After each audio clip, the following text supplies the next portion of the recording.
ये कहानी है अर्जुन की, एक साधारण इंसान की, जिसकी जिंदगी बहुत छोटी थी, लेकिन उसकी किस्मत एक दिन बहुत बड़ी कहानी बन गई। अर्जुन जंगल के पास बने एक छोटे से गांव में रहता था। वो रोज जंगल जाता, लकड़ियां काटता और उसी से अपना गुजारा करता। उसके जीवन में ना कोई अपना था, ना कोई सपना। वो बस जिंदा था, जी नहीं रहा था। एक दिन जंगल के सबसे पुराने हिस्से में, जहां लोग जाने से डरते थे, अर्जुन की कुल्हाड़ी जमीन के अंदर किसी सख्त चीज से टकराई। जब उसने मिट्टी हटाई तो उसे मिला एक पुराना भारी आईना। आईना बहुत पुराना था, लेकिन हैरानी की बात यह थी कि उस पर एक भी दरार नहीं थी। अर्जुन उसे अपने साथ ले आया।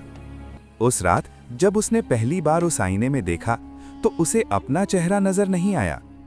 उसने देखा एक बहुत बड़ा महल, और उस महल की खिड़की में खड़ी एक लड़की। उस लड़की की आंखों में डर नहीं था, उसकी आंखों में इंतजार था, जैसे वो बरसों से किसी को ढूंढ रही हो। अर्जुन घबरा गया। उसने आईना नीचे रख दिया, लेकिन वो चेहरा उसके दिमाग से गया नहीं।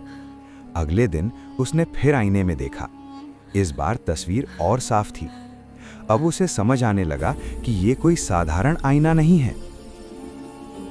गांव के बुजुर्गों की बातें उसे याद आने लगी। कहा जाता था कि जंगल में एक ऐसा आईना छुपा है जो समय और जादू के बीच का रास्ता है, और जो भी उसे पाता है उसकी जिंदगी हमेशा के लिए बदल जाती है। धीरे धीरे अर्जुन को सच्चाई पता चली। वो लड़की एक राजकुमारी थी। उसका नाम कमला था। एक शाप के कारण वो आईने की दुनिया में कैद हो गई थी। उस शाप को तोड़ने के लिए किसी ऐसे इंसान की जरूरत थी जो बिना लालच, बिना स्वार्थ, सिर्फ इंसानियत के लिए एक लंबा सफर करे। अर्जुन के दिल में कुछ बदलने लगा। पहली बार उसे लगा कि उसकी जिंदगी का कोई मतलब हो सकता है। उसने फैसला किया वो इस रहस्य को आखिर तक समझेगा।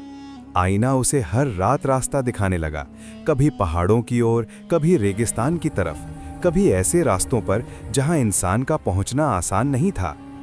अर्जुन ने भूख सही, ठंड सही, डर सहा, लेकिन रुका नहीं, क्योंकि अब वो सिर्फ अपने लिए नहीं चल रहा था, वो उस राजकुमारी के लिए चल रहा था जिसे उसने कभी छुआ नहीं, लेकिन महसूस जरूर किया था।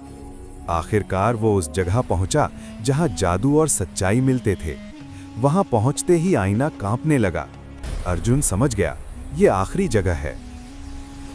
तभी उसे एहसास हुआ कि इस शाप को तोड़ने की कीमत बहुत बड़ी है। आईना तभी टूटेगा जब वो अपनी सबसे बड़ी इच्छा छोड़ देगा। अर्जुन ने बिना सोचे आईना जमीन पर रख दिया। उसने कुछ मांगा नहीं, उसने कुछ चाहा नहीं। जैसे ही आईना टूटा, एक तेज रोशनी फैल गई और सब कुछ शांत हो गया। जब अर्जुन की आंख खुली तो वो फिर उसी जंगल में था, लेकिन अब सब कुछ बदला बदला सा था। आईना टूट चुका था, जादू खत्म हो चुका था, लेकिन राजकुमारी आजाद थी। अर्जुन फिर से वही लकड़हारा बन गया, लेकिन अब वो खाली नहीं था, क्योंकि कुछ कहानियां मिलने की नहीं होती, कुछ कहानियां त्याग की होती हैं, और यही इस कहानी की सच्चाई है। अगर आप इस कहानी में डूब चुके हैं तो एक लाइक जरूर कर दीजिए। इससे मुझे ऐसी और कहानियां लाने की ताकत मिलती है। यहाँ तक आपने अर्जुन का सफर देखा, लेकिन क्या त्याग ही इस कहानी का असली अंत है? वीडियो को अंत तक जरूर देखिए। अगर आपको ऐसी भावुक और जादुई हिंदी कहानियां पसंद हैं तो चैनल को सब्सक्राइब करना मत भूलिए। अगली कहानी और भी गहरी होगी।